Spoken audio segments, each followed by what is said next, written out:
From the NBC 10 Money Watchers tonight, post offices aplenty. Believe it or not, the small town of Hopkinton has 4 post offices in Rhode Island, and now the struggling Postal Service wants to cut the hours of 2 branches to save money. Might know the locals say, hey, not so fast. Money Watcher Alison Bologna is live in the studio with those details. Allison? This is about trying to save some money, not just in this town, but in cities and towns all across the country, according to the Postal Services. At 2 of those 4 offices you just showed in Hopkinton, it looks like hours will at least be reduced. And now they're working on a compromise to make sure services as a whole are not cut to residents. There's no doubt about it. Hopkinton is a rural town. We are a little tiny back here. So there are questions about why in a town so small there are 4 post offices spread about. The U.S. Postal Service, trying to cut down on operation costs all around the country, surveyed communities about service, and they measured miles apart each location. Of the 2 post offices where they're looking to reduce hours of operation, take a look.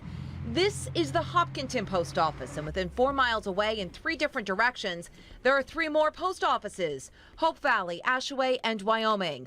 This is the Rockville post office. The Hope Valley post office is less than 3 miles away. The Wyoming one, just over 3 miles away, and the Carolina post office is 7 miles away. This resident isn't upset about the process of consolidating, especially since she'll have access now to her P.O. box still 24 hours a day. Mailboxes would be great. That's just as easy. Many people who came today expressed a desire for home delivery, so we're suggesting that they meet with the postmaster of Hope Valley, who will have oversight of this area.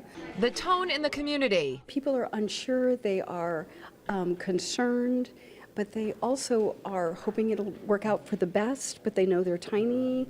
So it's sort of like David and Goliath. You're like a little tiny post office in a little rural community, and you aren't sure whether they're going to listen to you. But I think to some extent they have. So there were a couple of meetings today in which residents could ask questions. In total, you should know that the post office is looking to reduce hours in 13,000 of its roughly 17,000 offices nationwide. Jane, back to you.